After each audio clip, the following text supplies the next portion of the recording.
Olá, boa tarde. Eu me chamo Eric, eu sou aluno de graduação de Engenharia Eletrônica e de Computação pela Universidade Federal do Rio de Janeiro e também sou aluno de Iniciação Científica no GTA, que é o grupo de Teleinformática e Automação. A minha pesquisa é relacionada às redes neurais profundas para a melhoria da distribuição de energia em cidades inteligentes, e os meus orientadores são os professores Rodrigo de Souza Couto e o Luiz Henrique Maciel Kosmauski Costa. Bom, com o avanço da tecnologia dos dispositivos de internet das coisas, é uma questão de tempo até que cidades inteiras estejam conectadas. E para a implementação dessas, que são chamadas de cidades inteligentes, o fornecimento de energia deve ser feito de forma a minimizar as perdas energéticas, para que assim os dispositivos que interconectam a cidade estejam sempre disponíveis. Por exemplo, em uma noite de verão, que dezenas de residências de um bairro estejam utilizando ar-condicionados e ventiladores, presume-se que o consumo de eletricidade é alto, e caso a distribuição de energia para aquele bairro esteja abaixo do esperado, isso pode ocasionar a falta de eletricidade naquele bairro, e talvez até em lugares periféricos a ele. Para evitar que cenas assim ocorram, nós podemos tentar identificar os padrões de uso de eletricidade desse bairro e também dos equipamentos disponíveis para garantir que eles existem e que eles podem ser ligados a qualquer hora. Mas implementar os dispositivos que monitorem o uso da potência e enviem os dados à concessionária em cada equipamento da residência tem um custo relativamente alto e pode não ser economicamente viável, além de que alguns usuários podem achar esse processo intrusivo. Por isso, o foco dessa pesquisa está voltado para a abordagem NILM, que é a sigla de Non-Intrusive Load Monitoring e que, para o português, significa algo como monitoramento não intrusivo do uso da eletricidade. Essa abordagem utiliza-se de um equipamento que monitora a potência agregada, que é a potência total utilizada pela residência, e envia esses dados obtidos para a concessionária, para que eles utilizem com o algoritmo de redes neurais. Então, os objetivos dessa pesquisa foram tentar identificar o padrão de utilização de energia do usuário através da abordagem não intrusiva de monitoramento e adequar o algoritmo de redes neurais profundas para isso, que são muito utilizados quando se trata de identificar padrões. Mas antes de prosseguir, nós precisamos entender o que elas são. As redes neurais são modelos de aprendizado de máquina que simulam o que acontece com o cérebro humano, em que conexões ativadas entre os neurônios fazem nosso corpo tomar decisões a partir das experiências de um dado acontecimento. Nas redes neurais artificiais, esse processo é bem semelhante. Nós temos a camada de entrada do algoritmo, que é onde recebemos os dados brutos de algum conjunto de dados, e que nessa analogia seriam as experiências do acontecimento, as camadas ocultas, que procuram entender o padrão desses acontecimentos através de operações matemáticas, e assim decidir qual será a nossa reação, que está disposta pela camada de saída. E não necessariamente essas saídas precisam ser unitárias ou binárias, vai depender da situação em que essa rede está inserida. Essas redes neurais artificiais, que possuem uma ou duas camadas ocultas, são chamadas de redes neurais rasas. As redes neurais profundas, que são as que eu utilizei para essa pesquisa, não são muito diferentes. O que as difere das redes neurais rasas é a quantidade de camadas ocultas. Quanto maior o número dessas camadas, maior o nível de complexidade das decisões do algoritmo, e assim, maior também a capacidade de identificar um padrão de um conjunto de dados. Mas para treinar essa rede neural, inicialmente nós precisamos de dados de utilização dos aparelhos domésticos também, e para isso utilizamos o conjunto de dados do Ukdale.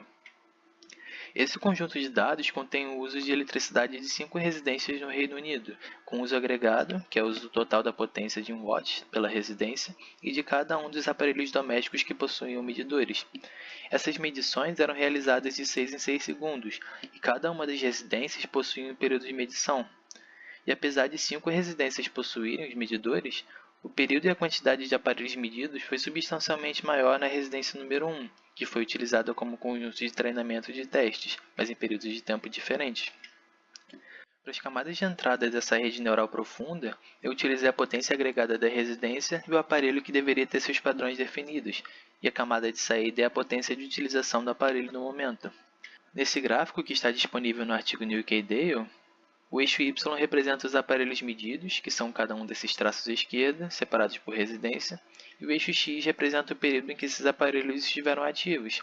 Assim, pode-se perceber que alguns aparelhos nas residências possuem lacunas, talvez por falta de energia, mas é mais provavelmente por terem sido desligados. Então, eu procurei testar 3 equipamentos de diferentes padrões de utilização. A chaleira elétrica, que é ligada por um período e logo após desligada, a geladeira, que normalmente permanece ligada todo o tempo, e o micro-ondas, que tem sua potência de stand-by e que a modifica quando é acionado de fato. Para as arquiteturas das redes neurais, eu utilizei as chamadas de Noisy Autoencoder e as Recurrent Neural Networks, estando essas separadas em Long Short Term Memory e Gated Recurrent Unit. Por sua tradução não estar muito bem definida pela comunidade, eu irei chamá-las pela sua sigla.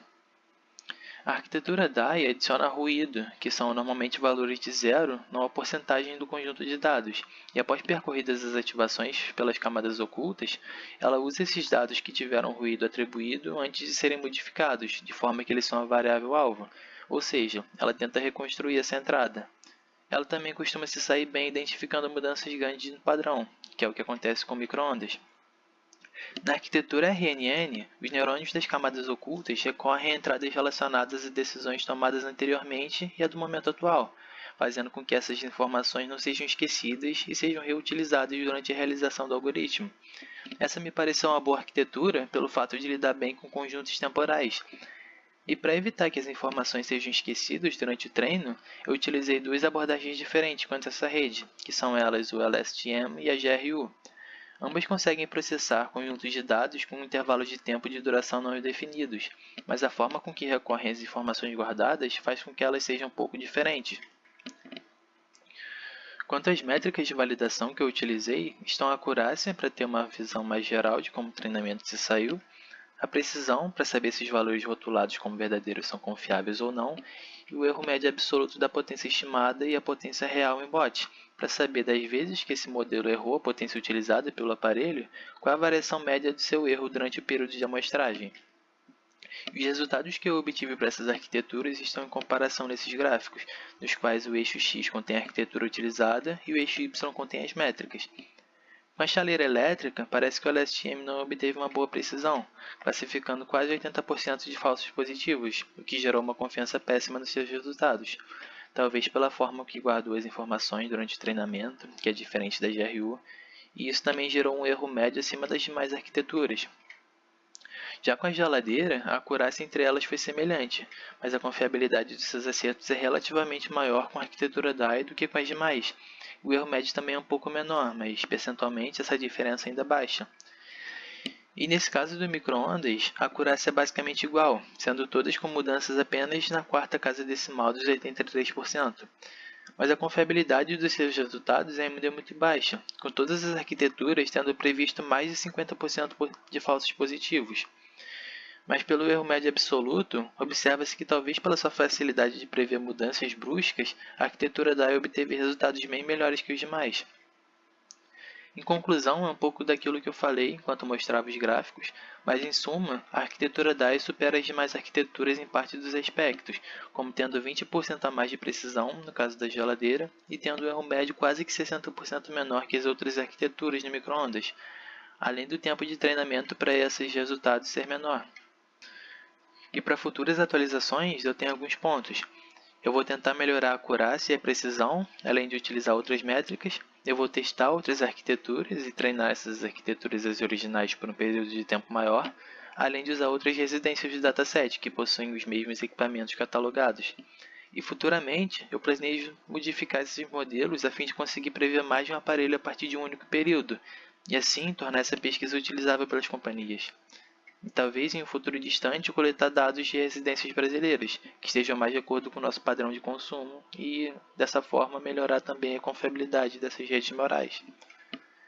E essa foi minha apresentação. Muito obrigado.